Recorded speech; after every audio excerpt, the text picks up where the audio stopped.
Welcome back, everybody. Today we're in section 1.2 and we're talking about relations. Let's start with a quick definition. A relation is just any set of points in a plane.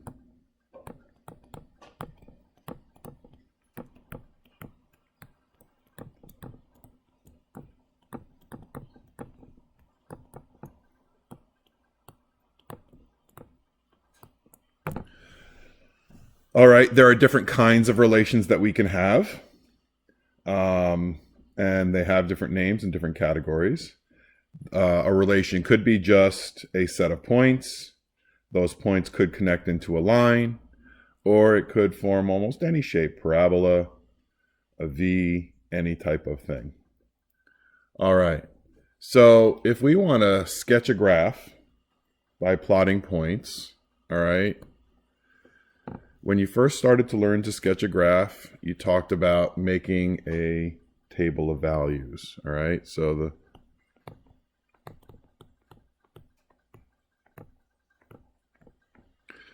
first step, make a table of values.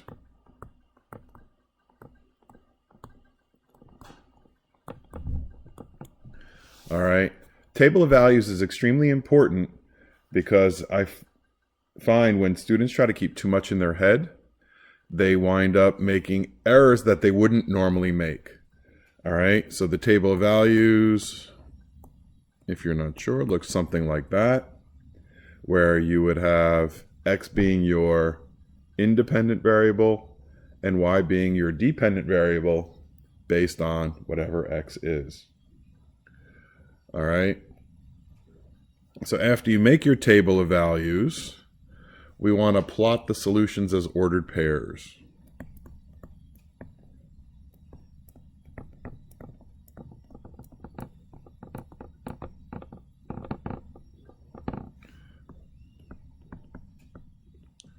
On the coordinate plane.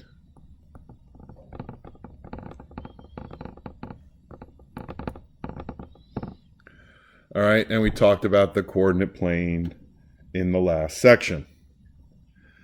All right, the third, if it's warranted, all right, just talks about connecting the dots.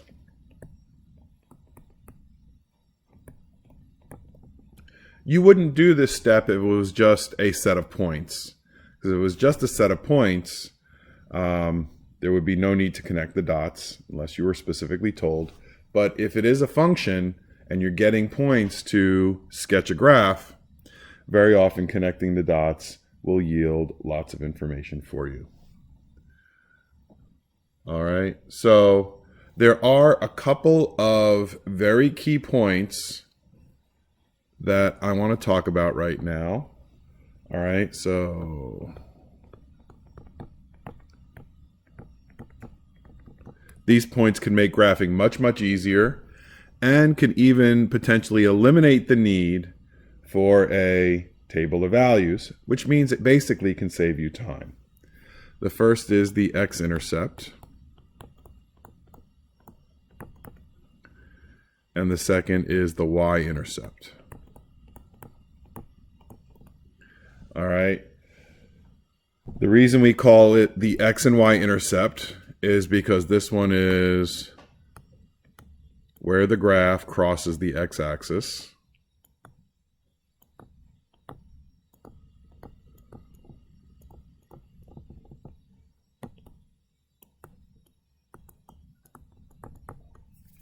I'm going to move this down to a little extra room.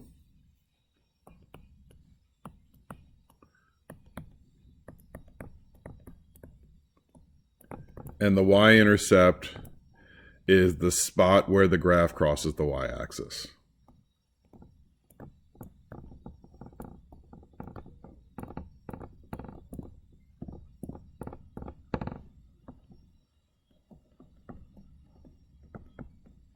All right, so very often you'll see the x-intercept in general form. You have a is some number, but 0 is always the y value. All right, and for the y-intercept you would see, excuse me, again you would see b as the y value, with the x value always being 0. All right, and let's illustrate that on a graph real quick. So make a graph. Any point where the graph would cross the x-axis, no matter where it is, right? If it's here, what is the y value? 0. If it is here, what is the y value? It's always 0. Same thing happens with the y-intercept. No matter where on the y-axis our function or our relation crosses, right? Could be here, could be here. If you were to name those points, it would be 3, 0, -2, 0. Or actually, sorry about that. 0, 3. And 0, -2. All right. And so no matter where on the y-axis you fall, right, your x-coordinate is always 0. All right. So I want to talk quickly about how to find the x and y-axis. Again, probably something that you've seen before, but just in case you haven't or you don't remember, it's always nice to go over. All right. So, all right, the basic idea is if we want to find the x-intercept, we already know one of our values. We already know my y value is 0, right? So in whatever relation we're given, we set y equal to 0. If we want to find the y-intercept, all right, again, same thing. We already know one of our values in our ordered pair, the x-coordinate. We know our x-coordinate is automatically 0.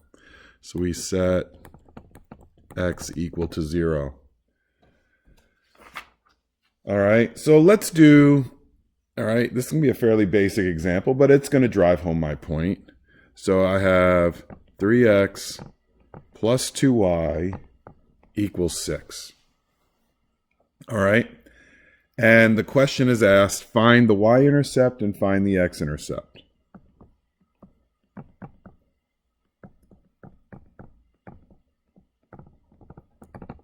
So if we want to find the y-intercept, we let x equals 0 because we know that already. Okay, so if I have 3 times 0 plus 2y equals 6, I wind up with just 2y equals 6 and y equals 3. So my final answer would be 0, 3 is my y-intercept. All right, and if we want to find the x-intercept,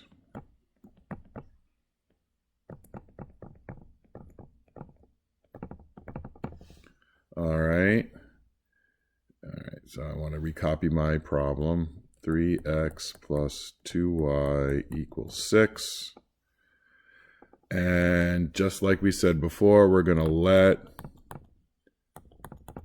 y equals 0. So 3x, oops, that's a terrible start of a plus sign. All right, and this automatically equals 0, so I'm left with 3x equals 6 and x equals 2. So my final answer would be 2, 0. So this could potentially save you some time because, again, rather than making a table of values, if you find the x-intercept and y-intercept, and we know this is linear because none of our exponents go higher than 1. 1 is the exponent. So if 1 is your exponent on all your variables, you know it's a linear function. You can plot those 2 points and make your line. All right, so there are a couple of unique equations that come up. Something like x equals 2. Now, if I were to make a table of values, let's say,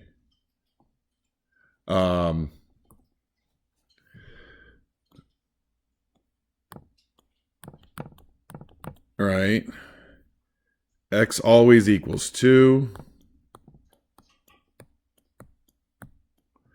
no matter what y equals. So y could be anything we want it to be. It could be -1, could be 0, could be 1, could be 2, could be 10, could be 10,000, doesn't matter. So if I were to plot those points, so x is always 2, so 2, 0 is a point. And what we notice is that we're starting to form a vertical line. I'm going to use my ruler, try to make that a little bit better. That's a terrible vertical line. Let's try to make that a little bit better.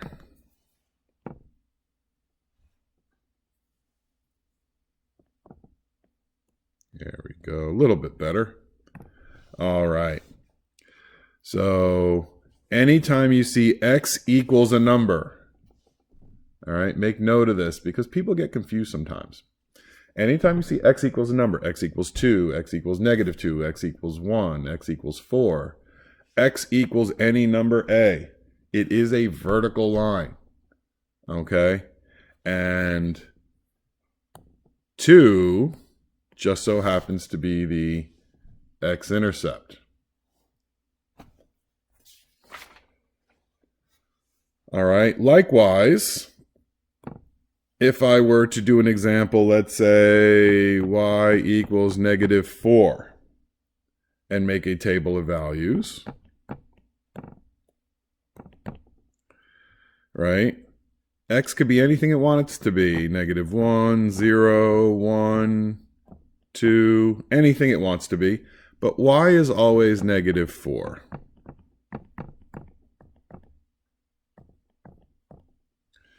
So if we were to make a graph of this, use my ruler to draw a little bit better.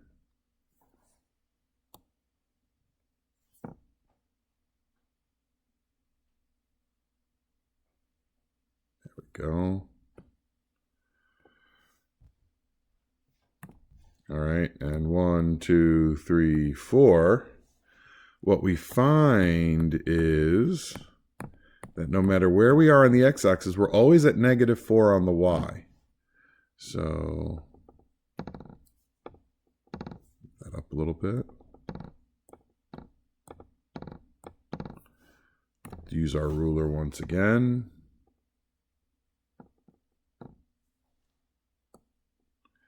And the kind of line we made here is a horizontal line. The same thing is going to be true no matter what the number is. If it's y equals a number with no x in it, it's got to be a horizontal line.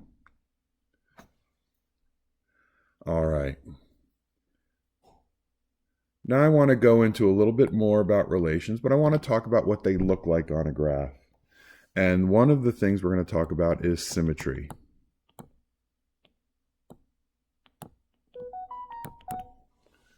All right. So we talk about symmetry, and this relates to being an even or an odd function. All right.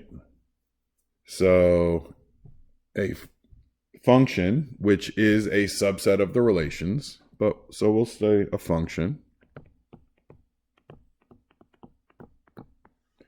is even.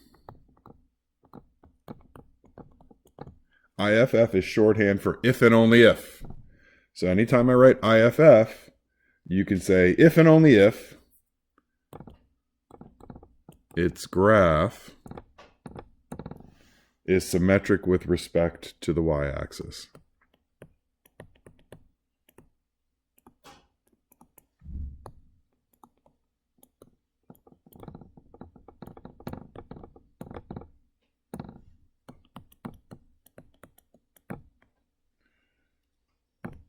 All right, a function is odd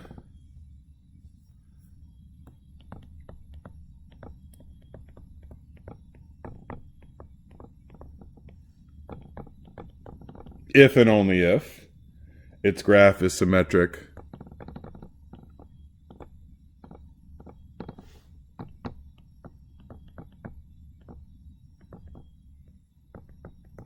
with respect to the origin.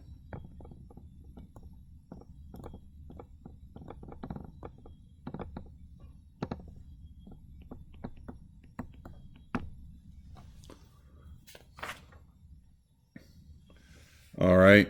And if the function doesn't fulfill either one of these qualities, let's say it's symmetric with respect to the x-axis, it could be neither even nor odd. All right. Let's talk what it means to be symmetric. All right. So I'm going to make a relation. This relation is a function. We'll talk more about functions in probably the next section.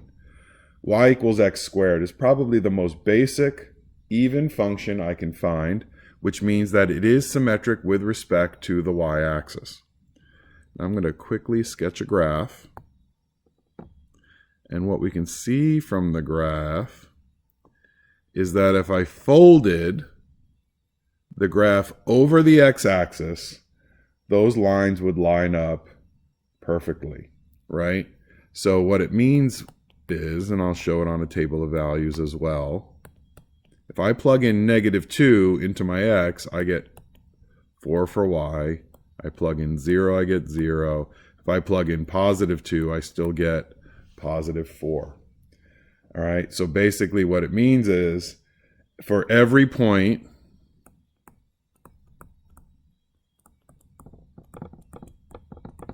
xy, there is a point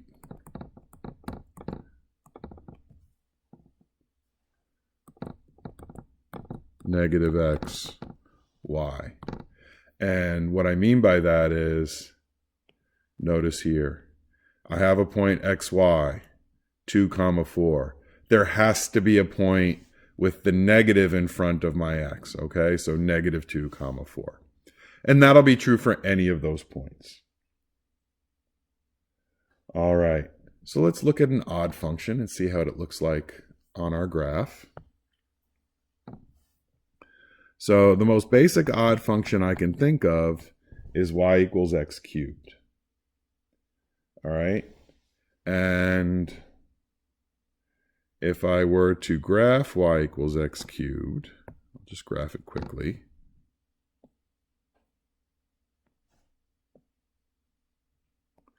And if I were to take quadrant 1, fold it over the origin onto quadrant 3, all right, these two should be symmetric, and they are. All right, so this is symmetric about the origin. All right, and basically what that means is, for my table of values,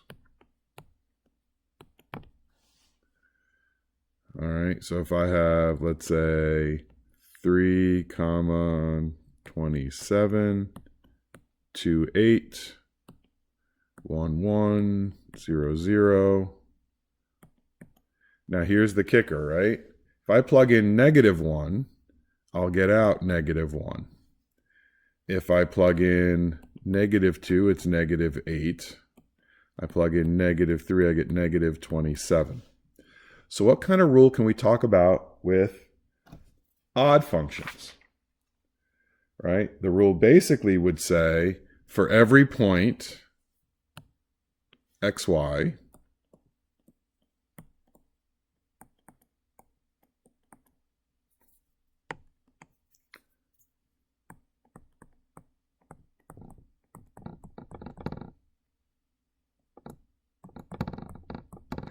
all right, there has to be a point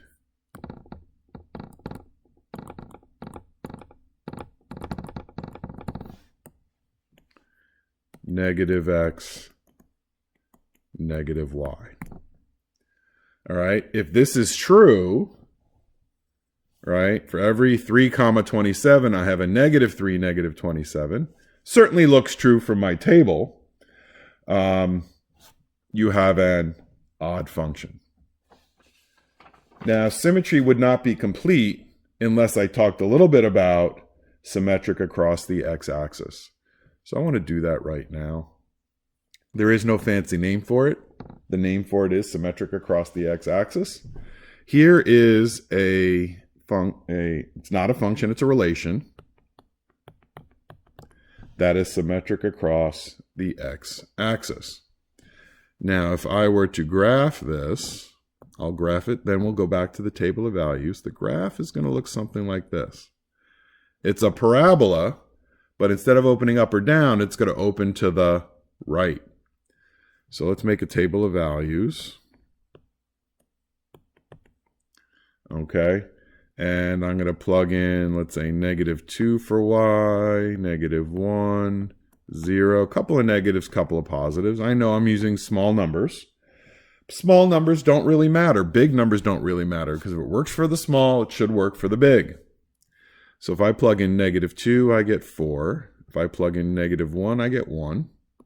0, then 1, then 4. And basically what they're saying is that there's 2, right? For every 4, 2, right? There's 4, 2. That should land on my thing. There we go. There needs to be a 4, -2. So 4, do this piece too. Make it a little bit more realistic. There we go. There has to be a 4, -2. And basically what they're saying is that if I fold this over the x-axis, what you'll notice is that those points will match up. And all of these points will. So let's try to write a rule for this and see if we can make some sense of this. So if I say for every xy,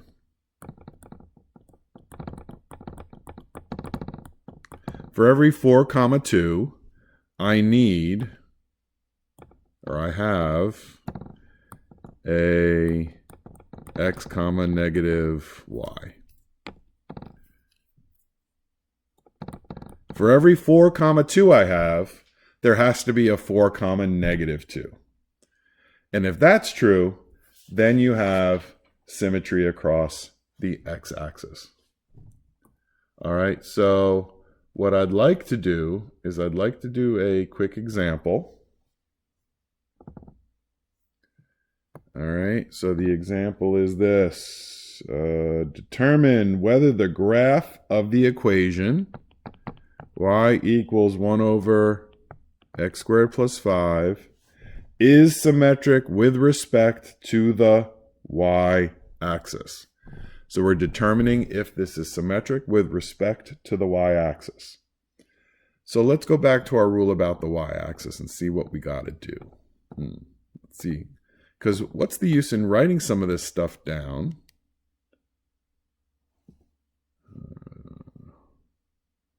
Symmetric with respect to the y-axis, right here. If we can't use it. So in my function, I have x, y, right? Right? I have x, y, 2, 4. But if I plugged in -2, I should still get the same y value, right? 4. So we're going to use that to our advantage. Let's go back to our problem. Basically, what I'm going to do is I'm going to, right? If I can rewrite this as y equals 1 over. And what the rule says I can do is I could take that x and I can make it -x without changing the y value. So what we can do is this. If we change it to -x and then simplify it, and it comes out to be the same thing as what we started with, our y value didn't change. So this should be probably about one step. So I have -x, the whole thing squared is how much? -x, the whole thing squared is just x squared, right? Because negative times negative is positive. So I wound up back right at the beginning. If that's true, then yes, it is symmetric. Yes, it is symmetric with respect to the y-axis.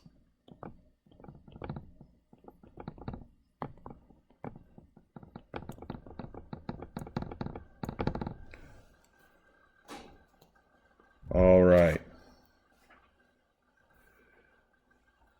I'm going to give one more problem, and I'm going to ask you to try to start it off, and we'll see what we do. Okay, so I want to test for all three symmetries.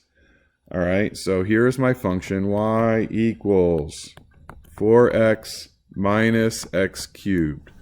What I'd like you guys to do is pause the video, and I want you to kind of use the same process we did with that first problem, but I want you to do it with, all three of the rules that we wrote. All right? When you think you're ready, hit play again, and we'll talk about the answer on the back end.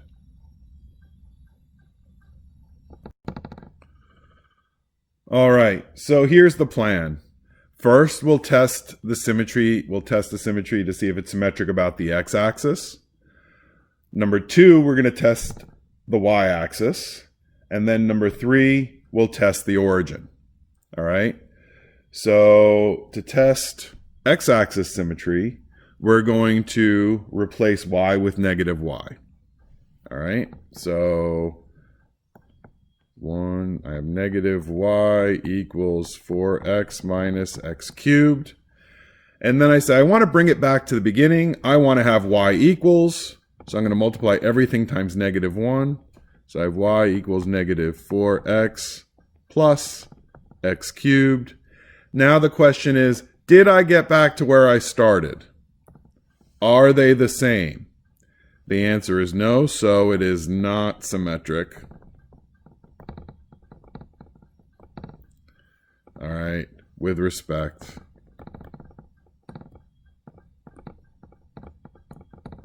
to the x-axis.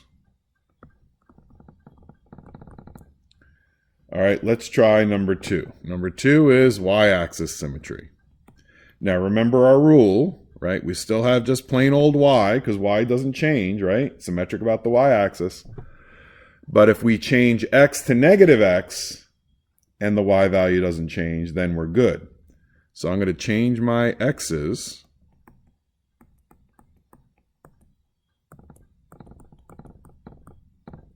to negative x. Now let's simplify it. So I have 4 times negative x is negative 4x. Negative x cubed is still negative x cubed, so negative times negative is positive, like that. Now, is this the same as where we started? Let's go look back at where we started. No, it is not the same as where we started, right? I need a positive 4x minus x cubed. I have a negative 4x plus x cubed. So it is not symmetric.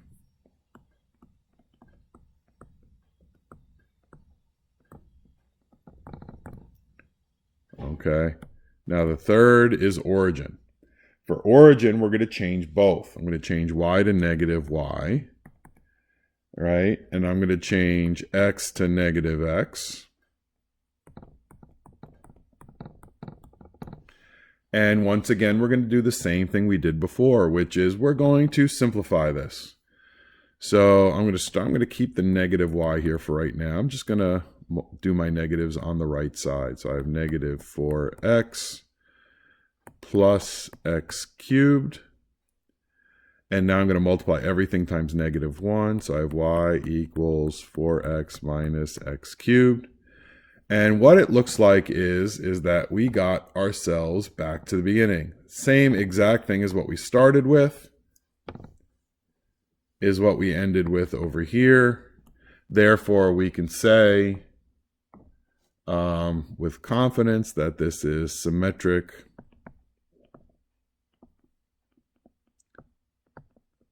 with respect to the origin. And we didn't have to graph. That's terrible. I'm going to do that better. All right. So again, these tests for symmetry save you time. You could have always graphed that function.